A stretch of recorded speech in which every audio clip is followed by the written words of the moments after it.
새벽기도에 나오신 성도님들을 주님의 이름으로 환영합니다. 두려워하지 말라. 내가 너와 함께함이라. 놀라지 말라. 나는 내 하나님이 됨이라. 내가 너를 굳세게 하리라. 참으로 너를 도와주리라. 참으로 나의 의로운 오른손으로 너를 붙들리라. 이사야 41장 10절 말씀. 아멘. 마음과 샘물의 기도를 하나님께 드립니다. 먼저 우리 믿음을 고백합니다. 너희 염려를 다 주께 맡기라. 이는 그가 너희를 돌보심이라. 아멘. 우리를 돌보시는 하나님만이 우리의 유일한 도움이시며 우리를 가장 복된 길로 인도하시는 선한 목자이심을 고백합니다. 교회와 예배를 위해 기도합니다. 우리 주 예수 그리스도의 아버지 하나님을 찬송하리로다. 그의 많으신 긍휼대로 예수 그리스도를 죽은 자 가운데서 부활하게 하심으로 말미암아 우리를 거듭나게 하사 산 소망이 있게 하시며. 아멘. 산 소망을 주신 하나님, 우리를 구원하여 주신 하나님의 은혜를 기억하는 교회 되게 하옵소서. 매주 드리는 예배 가운데 구원의 감격이 흘러넘치게 하옵소서. 목장과 성도들을 위해 기도합니다. 너희 마음에 그리스도를 주로 삼아 거룩하게 하고 너희 속에 있는 소망에 관한 이유를 묻는 자에게는 대답할 것을 항상 준비하되 온유와 두려움으로 하고. 아멘. 한 영혼을 천하보다 귀하게 여기시는 주님, 모든 목장이 VIP를 품게 하시고 VIP들이 목장을 통해 주님을 알게 되는 은혜를 허락하여 주옵소서. 가족 구원을 위해 기도하는 성도들의 간구에 속히 응답하여 주옵소서. 다음 세대와 청년을 위해 기도합니다. 예수를 너희가 보지 못하였으나 사랑하는도다.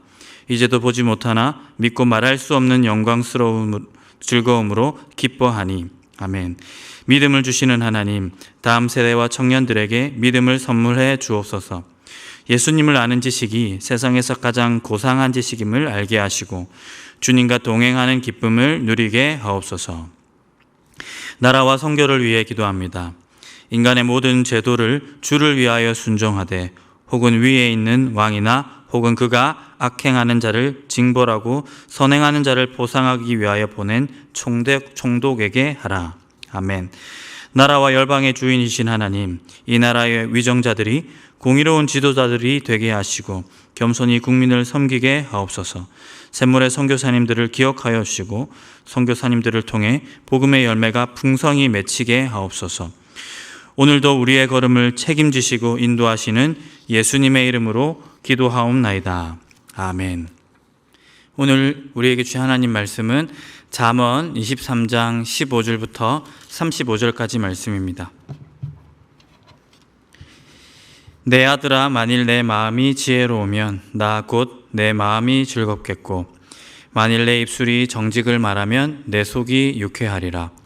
내 마음으로 죄인의 형통을 부러워하지 말고 항상 여호와를 경외하라. 정령이 내 장래가 있겠고 내 소망이 끊어지지 아니하리라. 내 아들아, 너는 듣고 지혜를 얻어 내 마음을 바른 길로 인도할지니라.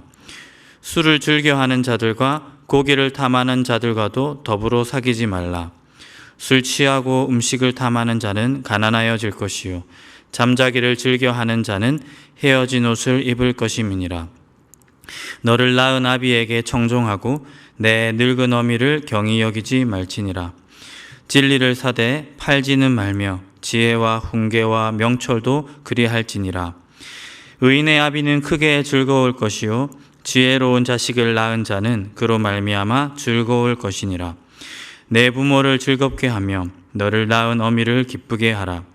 내 아들아, 내 마음을 내게 주며 내 눈으로 내 길을 즐거워할지어다. 대저 음녀는 깊은 구덩이요 이방 여인은 좁은 함정이라. 참으로 그는 강도같이 매복하며 사람들 중에 사악한 자가 많아지게 하느니라. 재앙이 네게 있느뇨 근심이 네게 있느뇨 분쟁이 네게 있느뇨 원망이 네게 있느뇨 까닭없는 상처가 네게 있느뇨 붉은 눈이 네게 있느뇨 술에 잠긴 자에게 있고 혼합한 술을 구하러 다니는 자에게 있느니라. 포도주는 붉고 잔에서 번쩍이며 순하게 내려가나니 너는 그것을 보지도 말지어다. 그것이 마침내 뱀같이 물 것이요 독사같이 쏠 것이며 또 내 눈에는 기이한 것이 보일 것이요 내 마음은 구부러진 말을 할 것이며 너는 바다 가운데에 누운 자 같을 것이요 돛대 위에 누운 자 같을 것이며 내가 스스로 말하기를 사람이 나를 때려도 나는 아프지 아니하고 나를 상하게 하여도 내게 감각이 없도다. 내가 언제나 깰까 다시 수를 찾겠다 하리라. 아멘.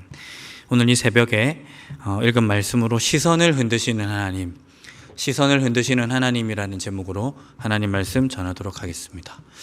여러분, 우리 신체 중에 가장 많은 근육으로 덮여 있는 곳이 어디인지 아십니까? 바로 눈입니다. 그래서 세밀한 움직임이 가능하지요. 그리고 눈에는 가장 많은 신경 가닥이 있습니다. 그리고 그 신경 가닥이 뇌와 연결되어 있습니다.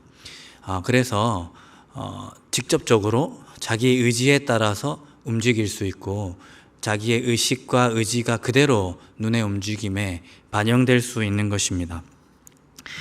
그러므로 우리 시선이 머무르는 곳에는 우리 의식이 있다 할 수 있겠습니다.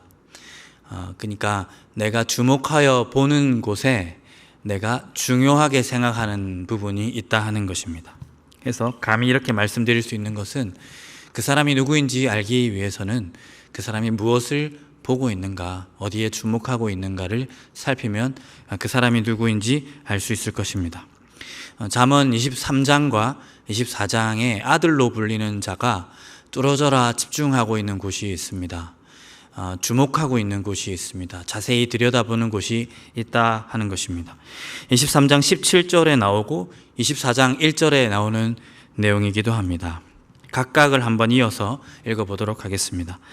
내 마음으로 죄인의 형통을 부러워하지 말고 항상 여호와를 경외하라. 23장 17절이었고요. 그리고 오늘 우리 본문은 아니지만 24장 1절을 읽어보면 너는 악인의 형통함을 부러워하지 말며 그와 함께 있으려고도 하지 말지어다 밝히고 있습니다. 하나님 우리 아버지께서는 악인의 형통, 악인이 막 성과를 내고 잘 나가는 부분, 그 부분을 뚜렷하게 보고 있는 하나님의 백성들, 아들들, 딸들을 향하여서 그 시선을 흔들고 있습니다. 그리고 우리가 보고 싶은 곳에서 우리가 봐야 하는 곳으로 우리 시선을 옮겨가고 있습니다. 그래서 하나님 말씀 제목을 우리 시선을 흔드시는 하나님이라고 하였습니다. 이 새벽에 우리 주목하고 있는 그곳을 흐릿하게 하고 우리를 흔드시면서 다른 방향으로 우리를 보도록 하는 하나님의 은혜에 대해서 묵상하기를 원합니다. 첫 번째입니다. 과정에 집중하라입니다. 과정에 집중하라. 여러분, 우리가 악인의 형통이 부러운 이유가 무엇입니까? 악인의 형통을 계속 주목하는 이유가 무엇입니까? 그들이 성과를 내기 때문입니다. 우리가 하나님의 백성으로서 감히 악을 부러워할 수는 없습니다. 그런 사람 쉽지 않습니다. 그러나 우리는 형통을 부러워합니다. 성과를 내니까요. 우리는 알고 있습니다. 악인이라고 불리는 자가 어떤 성과를 내기까지 어떤 길을 걸었는지, 그 과정이 얼마나 불법했는지 우리 모르지 않습니다. 그에 대해서 우리는 도덕적으로 판단하고 있습니다. 그건 아니지. 그러나 우리가 집중을 빼앗기는 이유는 무엇입니까? 그들을 보는 이유는 무엇입니까? 악을 보거나 부도덕한 일을 보는 게 아니라 그들이 내고 있는 성과를 우리 모두 보고 있더라는 겁니다. 무조건적인 성과 중심의 사회를 우리 모두 너도 나도 살아가고 있는 것이죠. 이 시대를 관통하는 핵심이라고 할 수 있습니다. 과정에 흠결이 있다 하더라도 결과가 좋으면 그건 괜찮은 일이야 하는 그러한 일들이 우리 가운데, 그러한 판단들이 우리 가운데 득세하고 있는 것입니다. 그 생각이, 그 세계관이 죄인의 형통, 아니 그 형통 그 자체를 계속 주목하고 집중하게 만드는 겁니다. 더 가까이 다가가서 관찰하게 만드는 것입니다. 그렇게 그곳을 뚫어지게, 그들이 내고 있는 성과를 뚫어지게 바라보고 있는, 어떻게 보면 결과 중심적인 사고방식에 사로잡혀 있는 우리를 향하여 우리 주님은 아니라고 분명히 말씀하고 있습니다. 내 아들들아, 내 딸들아, 아니다. 나는 그렇게 생각하지 않는다. 결과가 어떠하든지 간에 나에게는 과정이 더 중요하다. 어떻게 하루하루를 걸어왔는지, 그들의 의지가 더 중요하고 그들이 얼마나 도덕적이었는지가 나 하나님에게는, 너희 아버지에게는 더 중요하다. 세상 사람 다 그렇게 성과에 몰려서 다 떠나갈지라도 나는 거기에 휩쓸리지 않는다. 내가 보는 것은 다르다라고 우리 주님께서 분명히 말씀하고 있는 것입니다. 15절의 내용에 보시면 아들아 나는 네 마음이 지혜로운 게 기쁘다. 그게 내 즐거움이다. 나는 무엇이 기쁘냐면 제가 이렇게 띄우지는 않겠지만 너의 마음이 지혜로운 것이 나의 기쁨이다라고 분명히 말하고 있습니다. 그리고 또 말씀하시기를 아들아 나는 네 입술에 정직이 있었으면 좋겠다. 그게 나에게 중요한 가치다라고 16절로 말씀하고 있습니다. 여러분 성경이 있으면 16절 한번 읽어보십시오. 그리고 곧이어 19절에 보시면 아들아 지혜로운 말을 들어라. 그리고 내 마음이 바른 길을 바라봤으면 좋겠다. 올바르고 그릇되지 않고 곧은 길을 네 마음이 향했으면 좋겠다. 난 그것을 원한다. 우리 주님이 자기의 의향, 자기의 중심적인 가치를 밝히고 있다 하는 것입니다. 성과, 결과, 열매 이런 것에 정말 혈안인 우리를 향해 우리 주님께서 말씀하고 있는 것은 너무나도 형이상학적이고 너무나도 결과에 비해서는 정말 두루뭉실한 개념과도 같이 느껴집니다. 의와 지혜, 정직과 바름, 정의 이런 것들을 우리 주님께서 주목하고 있더라 하는 거예요. 세상은 주목하지 않는 그 가치를 우리 주님께서는 어떻게 보면 세상 사람들이 볼 때는 고리타분한 그 가치들을 우리 주님께서는 끝까지 부여잡고 자기 자녀들에게 너는 이렇게 살아야 된다. 결과가 아니라 과정에 충실해야 된다 말씀하고 있는 것입니다. 24절입니다. 의인의 아비는 크게 즐거울 것이요 지혜로운 자식을 낳은 자는 그로 말미암아 즐거울 것이니라. 사랑하는 성도 여러분, 그 사람이 어떤 과정을 거쳐 그 자리에 갔는가, 그 자리에 가기까지 불법은 없었는가, 정당한가, 거짓말은 없었는가, 탈세는 없었는가, 이런 것들을 이제 더 이상 세상 사람들은 너무나도 심각하게 묻지 않습니다. 하지만 우리 주님께서는, 언약에 신실하신 주님께서는 자기 백성을 향해 자기가 중요하게 생각하는 가치는 아직도 거기에 있다고 말씀하고 있는 것입니다. 이 가치가 성립되지 않는다면 그 결과가 무엇이든 우리 주님의 눈에는 안중에도 없다고 말씀하는 것이죠. 과정을 바라보는 것, 내가 하루하루 분초를 어떻게 살아가는지 우리 주님께서 주목하고 있더라는 겁니다. 정의로운가, 정당했는가, 사랑이 있었는가, 의로운가, 거짓은 없었는가, 누구를 속이는 일은 없었는가, 누구를 다치게 하는 일은 없었는가 하는 등의 그 가치에 대해서 우리 주님께서 말씀하고 있는 것입니다. 그러므로 사랑하는 성도 여러분, 결과에 너무 연연하지 마시고 순전한 마음으로 주님 주시는 말씀대로 순종하는 마음으로 우리의 길을 두벅두벅 한 걸음 한 걸음 걸어가실 수 있었으면 좋겠습니다.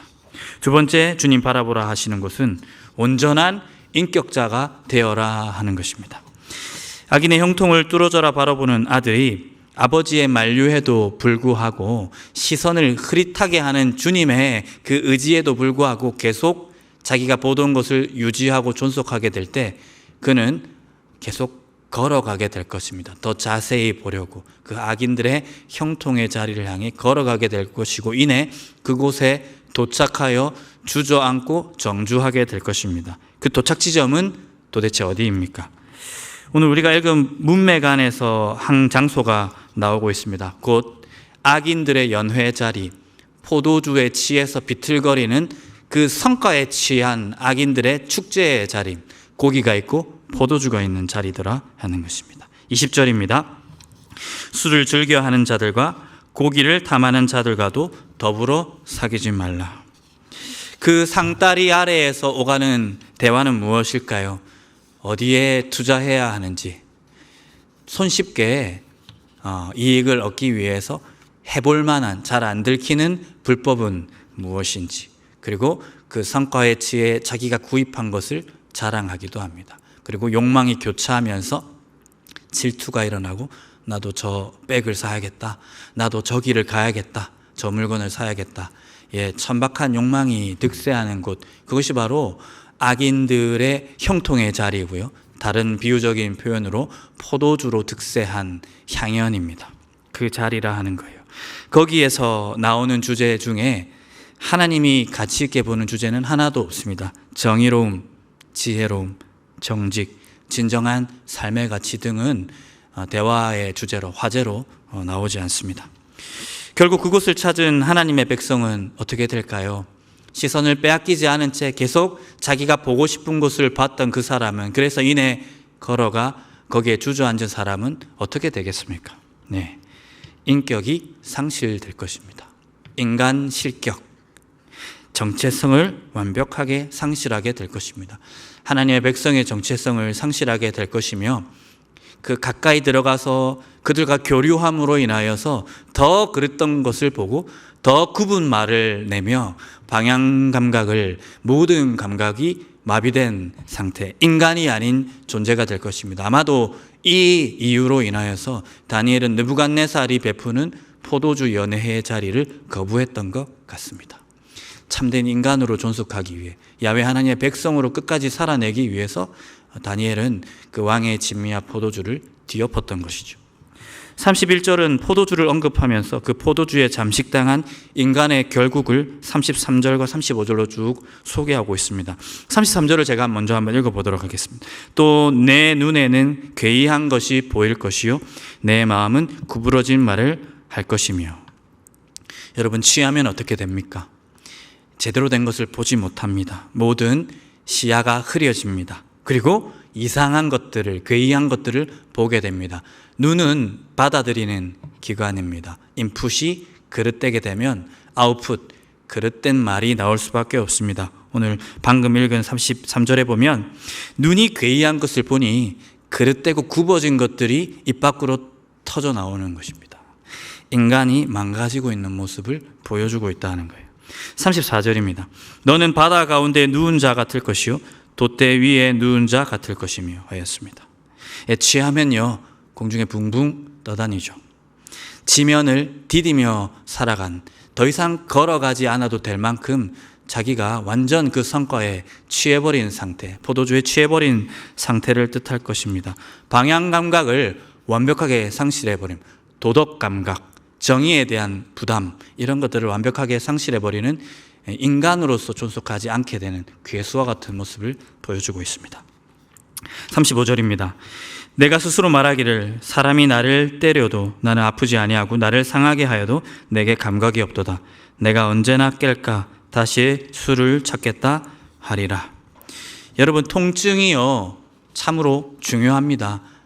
그릇된 삶을 살면요 아파야 됩니다. 그런데 악인들에게는 그런 선물과 같은 징계의 시간이 빠져 있습니다. 취해 있는 거예요.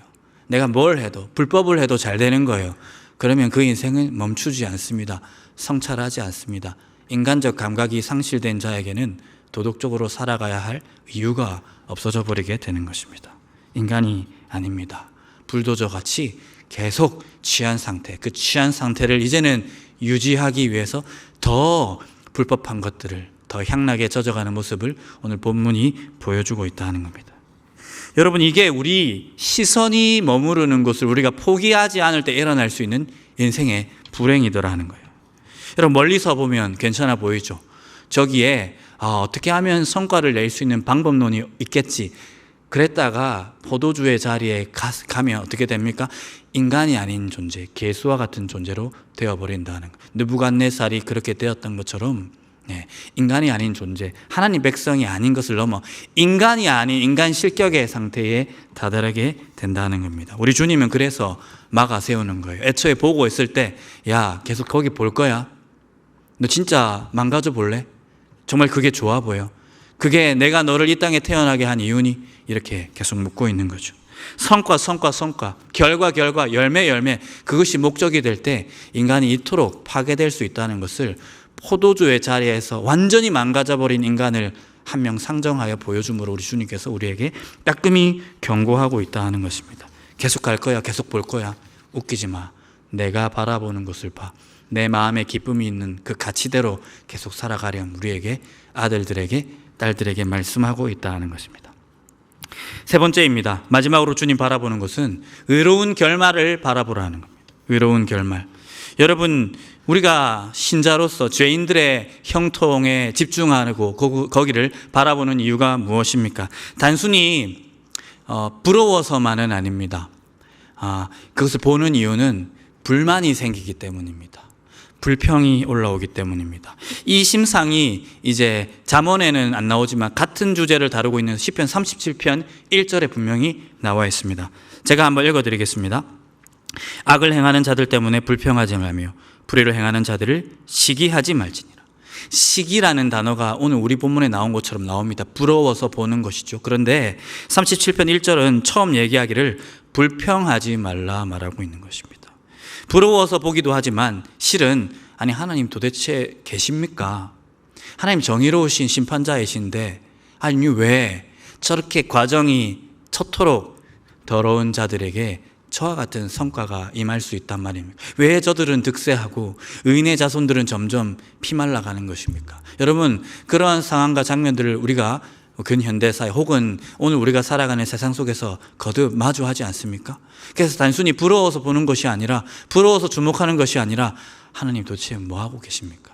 하나님은 과연 계신가? 정의로우신가? 계시고 정의로우시다면 왜 이러한 현상들이 우리 눈앞에 있을 수 있는가? 여러분, 축구 경기를 하는데 상대방이요 발로 안 하고 손으로 합니다. 핸드볼을 합니다. 그런데 경고를 주지 않아요. 심판이 있다고 생각했는데 제재하지 않습니다. 그렇게 던져서 골을 넣는데 그게 카운트에 잡히는 거예요. 그리고 백태클을 하고 막 반칙을 하고 옷이 찢어질 정도로 그 사람들이 몸싸움을 거는데도 불구하고 어떤 제재도 하지 않는 거예요. 경고를 주지 않고는 퇴장을 주지 않는 겁니다. 그러면 그 나쁜 사람들을 욕하기보다 우리는 당연히 심판은 과연 뭐 하고 있느냐, 심판은 정말 정의로운가라고 불만을 제기할 수 있다는 겁니다. 여러분, 이 불만과 의문이 해결되지 않으면 어떻게 될까요? 결론은 같습니다. 결국 우리는 의로운 걸음을 걸어갈 힘을 완벽하게 잃어버립니다. 그리고 우리가 주목했던 곳에 답이 있구나, 나도 그냥 하나님도 없으니까, 신이 없으니까, 정의로운 심판자가 없으니까, 우리 눈앞에 있는 이 현상이 결론이니까, 게임 끝났으니까 나도 이 사람들처럼 살아가야 되겠다. 패배주의에 의한 또다시 그 결과와 성과가 목적인 삶을 살아가게 될 것입니다. 시기와 질투의 삶이, 욕망의 삶을 살아가게 되는 겁니다. 그런 우리를 향해 우리 주님 말씀하십니다. 게임 안 끝났다. 아직 과정 중이다. 내가 보고 있다. 분명히 말씀하고 있는 거예요. 그들의 그 잠정적인 판단을 집어넣고 불평하지 말고 불만을 넣어놓고 내가 앞으로 펼쳐낼 종말론 죽인 구원과 심판의 때 신원하는 날을 바라보라 말씀하는 겁니다. 18절에 정령이 내 장래가 있겠고 내 소망이 끊어지지 아니하리라. 계속 의로운 걸음을 걸어가라. 너한테 소망이 있어. 네가 맞아. 그들이 틀렸어. 헷갈리지 마. 너의 걸음에 신뢰를 가져도 돼 라고 주님 분명하게 말씀하고 있는 겁니다. 그들에게 심판이 있고 너에게 구원이 있을 거야 라고 말씀하는 겁니다. 그러니 너는 취하는 자들을 멀리하며 너의 길을 걸어라 말씀하시는 겁니다. 아버지의 기쁨을 바라보며 내 입술에 정직을 토해내고 내 마음에 의로운 것들을 계속 채워가라. 과정을 본다. 하나님께서는 그 걸음을 보신다. 중심을 살피신다. 그리고 그 삶이 틀리지 않았음을 우리 주님께서 마지막 날에 증명해 주실 것이다 라고 분명히 말씀하고 있는 것입니다. 21절 술 취하여 음식을 탐하는 자는 가난하여질 것이요 잠자기를 즐겨하는 자는 헤어진 곳을 입을 것임이니라. 29절 30절도 이어서 읽겠습니다. 재앙이 네게 있느뇨 근심이 네게 있느뇨 분쟁이 네게 있느뇨 원망이 네게 있느뇨 까닭 없는 상처가 네게 있느뇨 붉은 눈이 네게 있느뇨 술에 잠긴 자에게 있고 혼합한 술을 구하러 다니는 자에게 있느니라. 재앙이 어디 있냐, 무엇이 죄앙이냐, 이것을 분명하게 드러내시면서 그들이 당할 심판을 주님께서 계속 말씀하고 있는 내용입니다. 망한다. 너희가 주목하고 부러워하고 있는 저 사람들은 망하게 되어 있다. 그리고 너는 그 길을 걸어간다면 살 것이다. 너의 길을, 하나님이 원하시는 길을 계속 걸어갈 이유를, 목적을 우리 주님께서 우리에게 제공하는 것입니다. 하나님의 의로운 결과를 바라보라 말씀하시면서 말입니다. 사랑하는 성도들, 말씀을 맺겠습니다. 우리의 시선이 빼앗기는 지점에서 우리 주님께서는 우리 시선을 흔드시며 우리가 보고 싶은 곳이 아니라 우리가 바라봐야 될 곳을 향하게 하십니다. 과정을 보시는 하나님, 우리의 인격을 기대하시는 하나님, 우리의 정체성을 지키기를 원하시는 하나님, 그리고 의로운 심판으로 선한 결과를 우리에게 허락하실 하나님, 그리고 악인들을 심판하실 그 하나님의 종말에 대해서 우리 주님께서 계속 말씀하시며 우리 시선을 잃어버릴 때마다 이곳을 바라보라고 우리에게 말씀하고 있는 것입니다. 부디 우리의 시선을 지켜 복된 걸음, 신실한 걸음, 의로운 걸음을 계속해서 걸어가실 수 있는 저와 여러분의 삶이 되기를 간절히 소망합니다.